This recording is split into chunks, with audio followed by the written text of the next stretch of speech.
Ora, hoje vamos falar neste vídeo sobre a ansiedade, mas de crianças e adolescentes. Porque eles também a têm, não é? O problema todo é que nós desvalorizamos muitas vezes a ansiedade das crianças e dos adolescentes porque achamos que eles não a devem ter, não estão na idade de ter ansiedade. Mas cada vez mais os dias têm pressão. As escolas, os ATLs, ou os centros de estudo e mesmo os desportos exercem pressão e de repente temos crianças e adolescentes que não sabem gerir a ansiedade porque nunca a tiveram, não é? E de repente nem sabem associar a que é que têm ansiedade. A ansiedade em si são estados preventivos de medos e de receios e de inseguranças, não é? Vão lá ver o meu vídeo que tenho no meu canal sobre a ansiedade nos adultos, não é? Um adulto consegue associar a ansiedade a um estado de espírito, a uma situação concreta, a algo que fez ou que não fez, ou que devia ter feito. A criança e o adolescente não têm esta noção. Por isso, este vídeo vamos desconstruir aqui um bocadinho a ansiedade das crianças e até dar-vos uns truques para vocês conseguirem falar com as crianças e adolescentes sobre isto, não é? Porque muitas vezes os adultos desvalorizam, mas as crianças também. Para já porque nós associamos muito a ansiedade nos adolescentes e nas crianças e nos adolescentes a birras, a comportamento de oposição, a personalidades fortes, a indiferenças, a maus comportamentos e nada disto tem a ver com a ansiedade, não é? Ora, nós estamos em setembro, é o mês em que eu estou a gravar este vídeo, e setembro é um mês muito mau para as ansiedades das crianças e adolescentes. Porque nós vimos de férias e férias grandes, por isso muito tempo de inatividade, e vão começar as aulas, ou os centros de estudo, ou as atividades desportivas. E isto, obviamente, é uma adaptação, uma nova adaptação a novas realidades, onde a ansiedade aqui vai ser muitas vezes o estado de espírito das crianças e dos adolescentes. Não é? Por isso, vamos lá falar um bocadinho então sobre a ansiedade. Onde é que se vê a ansiedade nas crianças e nos adolescentes? Não é? Muitas vezes nós vemos logo à partida no sono, não é? Quando as crianças e os adolescentes começam a ter maus sonos, por isso o que é que são maus sonos em crianças e adolescentes? Mais curtos, interrompidos, com muitos sonhos, com muitos medos durante a noite, por isso acordares e chamares, ou irem para a cama dos pais ou dos irmãos, tudo isto revela ansiedade. O sono é onde nós vemos, porque o sono proporciona descanso e relaxamento. Ora, a ausência dele gera cansaço, tensão e muitas vezes ansiedade, não é? Os estados de humor, cada vez nós vemos as nossas crianças e adolescentes com estados de humor muito voláteis. De repente estão muito felizes, de repente estão muito tristes, ou de repente estão muito energizados, de repente estão muito parados, não é? Por isso, estas diferenças de estados de espírito também é um sinal de ansiedade, não é? Nas repetições mais frequentes. Por isso, quando eles estão ansiosos, começam a repetir. Ora, vou abrir aqui um parênteses. Porquê é que as crianças e adolescentes repetem quando estão ansiosos? Porque é o que conhecem. Eles repetem o que sabem. Estão na zona de conforto deles. Uma criança ansiosa, ou com ansiedade, uma criança ou adolescente, não são curiosos. Não é? Eles resguardam-se na zona de conforto e repetem aquilo que sabem. E por isso, quando nós os vemos a repetir muitas vezes até maus comportamentos, eles estão ansiosos. Por isso, nós precisamos de os fazer parar e retirá-los desse estado, não é? Eles ouvem menos. Se estão ansiosos, não estão focados, não estão com uma escuta ativa. Por isso, ouvem menos. Nós podemos, muitas vezes, dizer-lhes 3 ou 4 vezes a mesma coisa e eles não ouviram.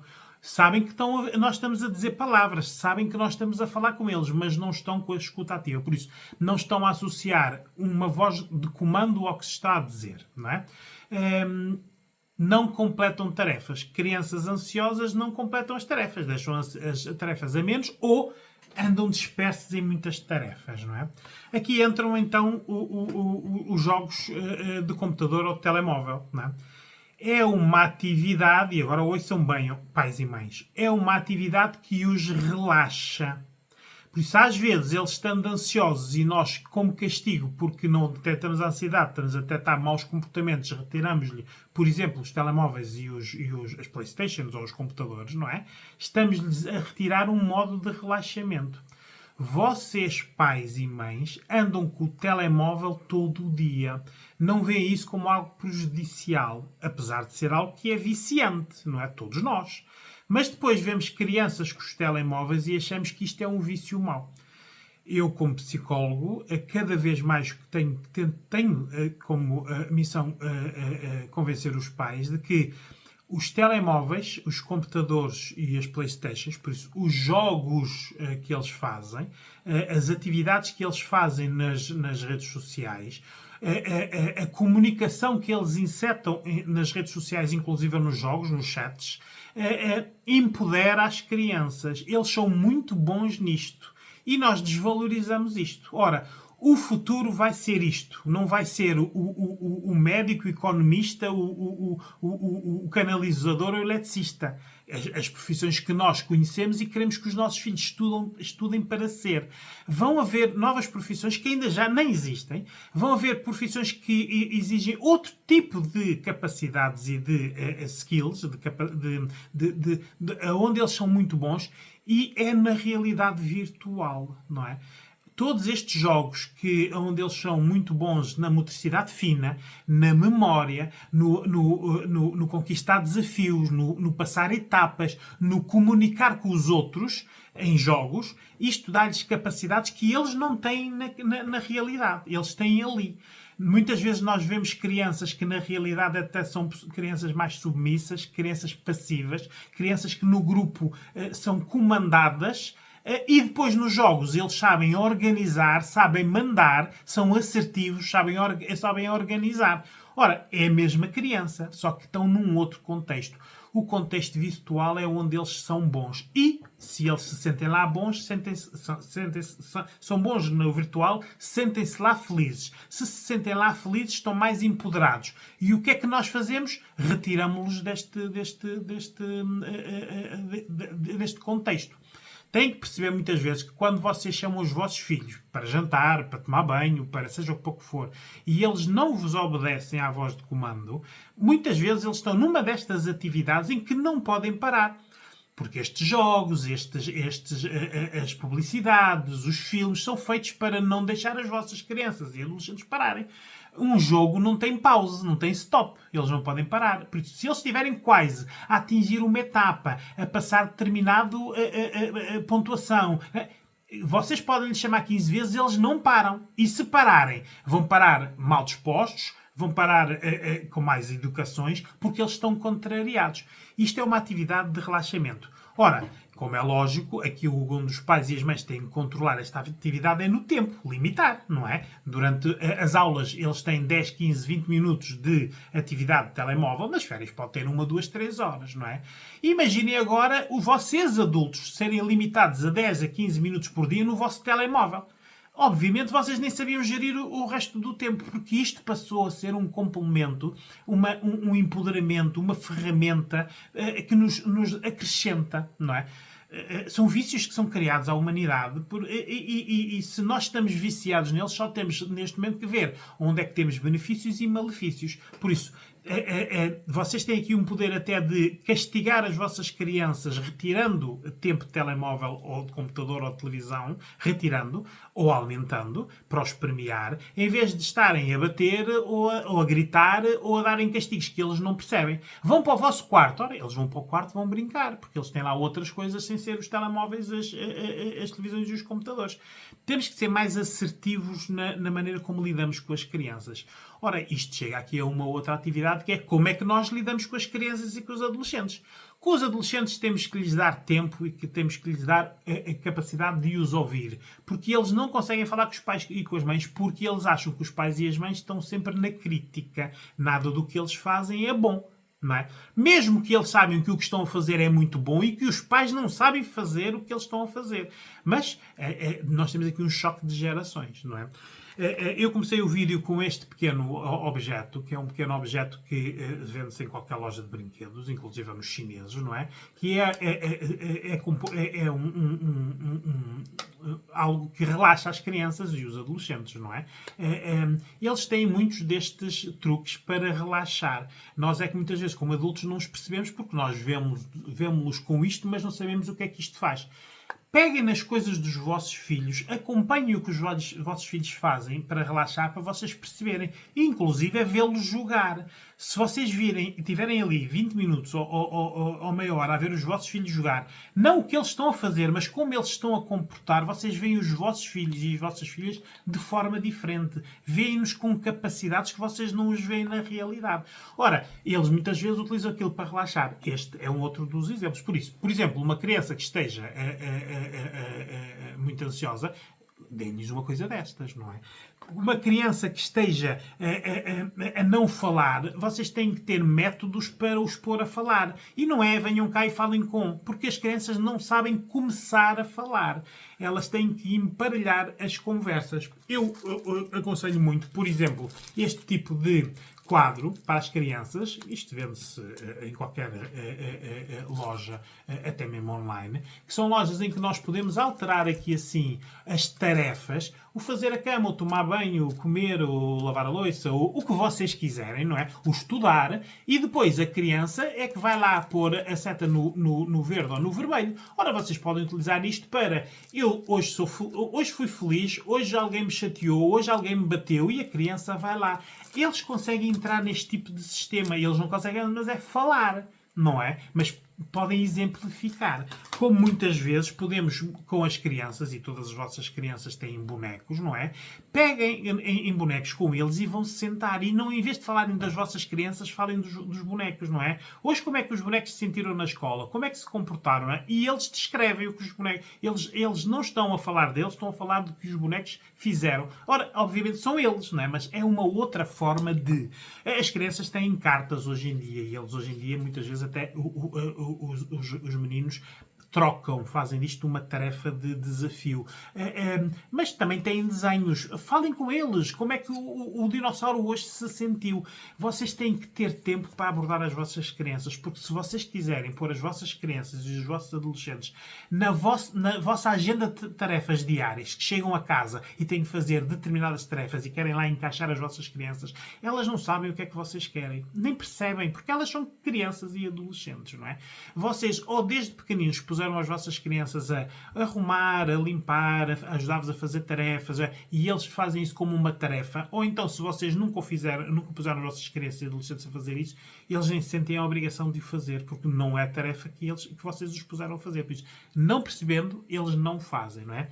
Os lápis e papel são muito importantes para vocês desenharem ou vê-los desenhar com eles sobre o que é que eles sentem. Existem metodologias nas escolas e nos centros de estudo que vocês podem aplicar em casa, que são pequenos autocolantes, que vocês escolhem depois, os vermelhos, as estrelas, os smiles, para identificarem como é que as crianças se portaram hoje, ou em casa ou na escola. Se vocês fizerem um quadro no vosso frigorífico e puserem lá os vermelhos de sempre como eles se portarem mal, eles ao fim de uma semana veem lá muitos vermelhos, não é? E se vocês emparelharem isto com tempo de telemóveis, tempo de computadores, tarefas de futebol, de bicicleta, o que eles gostam de fazer, por isso muitos vermelhos impedem-os de ter tempo de prazer, eles começam a portarem-se bem porque não querem lá os vermelhos, mas eles têm que ver, quantificar o que fazem. Claro, os vermelhos se portarem bem, os amarelos se portarem... os vermelhos se portarem mal e os amarelos se portarem bem. Tem que quantificar. Podem muitas vezes dar as semanadas de 2, 3, 4, 5 euros. Também serve para isto. Se eles se portarem mal em determinada situação, em vez de gritarem, vão lá e põem um vermelho. E este vermelho é menos 50 cêntimos na mesada. Façam este tipo de técnicas que eles percebam. Porque vocês gritarem ou baterem-lhes não lhes faz absolutamente nada. Aliás, se vocês lhes baterem muito, hoje em dia eles até verbalizam que isto é violência doméstica. Porque as escolas hoje em dia já ensinam às crianças todas que os pais não podem bater nos filhos. Porque, infelizmente, existem muitos pais hoje em dia que utilizam isto como técnica de autoritarismo, e isto nas escolas é para identificar estes casos para comunicar às CPCJs ou mesmo fazerem denúncias. E as nossas crianças, que às vezes levam uma palmada, quando ouvem isto na escola, o meu pai e a minha mãe também me batem, não é? Ora, claro, obviamente, aqui nós estamos a ser apanhados numa malha fina, não é? E não tem lógica nenhuma, não é? Eu acompanho muitas vezes pais e mães que são chamados às escolas porque os filhos dizem que lhes bateram. perceberam e estes pais e mães não se revêem aqui nestas situações, porque, claro, dão-lhe uma palmada aqui e ali, mas para a criança, para ela na turma, tendo a criança a perguntar quem é que o pai ou a mãe lhes bate, e se todos a levantarem os dedos, eles, como querem pertencer a um grupo, não querem estar excluídos, também levantam, não é? Isto hoje em dia é muito complicado, não é? Por isso nós temos que ter outro tipo de técnicas e de abordagens, e nós não temos nem tempo nem paciência. Ora, se nós temos filhos ansiosos, filhos com stress, filhos com pressão, e nós não temos tempo e paciência, isto só pode dar asneira, não é? Cada vez os contextos andam mais ao desafio. Os pais depois, em vez de querem, ou são muito autoritários, ou querem ser amigos dos filhos, não é? E nenhuma destas formas é uma parentalidade saudável, não é? Parentalidade saudável é com exemplo. Ora, como é que nós vamos dizer aos nossos filhos parem lá de jogar no telemóvel se nós depois estamos com o telemóvel na mão e eles estão a ver-nos, não é?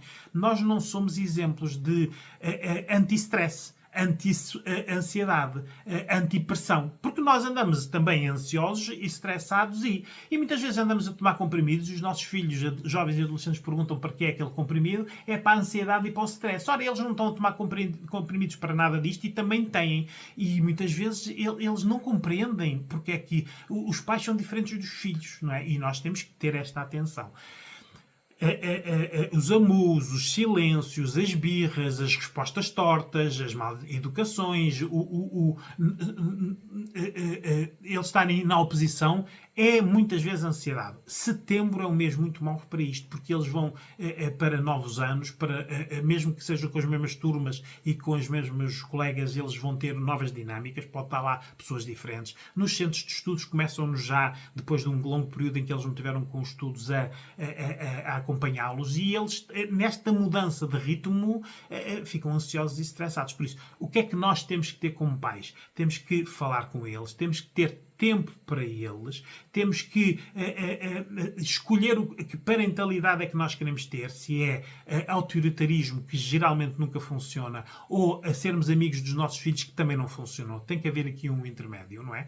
Não, obviamente também não podemos estar aqui numa parentalidade positiva, porque para haver uma parentalidade positiva tem que haver tempo e condições económicas, não é? E a maior parte das pessoas não tem. Por isso, hoje em dia também, vocês pais, muitas vezes, e eu às vezes ponho posts nas minhas redes sociais sobre isso, antes de vocês levarem os vossos filhos aos psicólogos ou aos psiquiatras, porque já há pais a levar filhos a psiquiatras para serem medicados, vão os pais ao psicólogo. Porque vocês precisam saber o que é que estão a fazer mal. Porque vocês são progenitores. Vocês têm que ser exemplos. Têm que saber ensinar. E às vezes vocês estão a ser piores que os vossos filhos. Só que, no comparativo, e porque vocês acham que os vossos filhos têm que vos obedecer, vocês muitas vezes não sabem como lidar com eles. Por isso, peçam ajuda. Porque os psicólogos e as psicólogas, que estão hoje em dia disponíveis para vocês, em consultas presenciais, em consultas online, hoje em dia o custo de ir a um psicólogo já é mais barato que ir a um cabeleireiro. Hoje em dia nós só arranjamos desculpas para não ir. Quando nós, se fôssemos, resolvíamos a maior parte dos nossos problemas. Seja com os nossos filhos jovens e adolescentes ou outro tipo de problemas que nós temos, não é? Por isso, pensem nisso. Está-nos a faltar tempo e paciência e os nossos jovens e adolescentes estão a ser prejudicados com estas situações.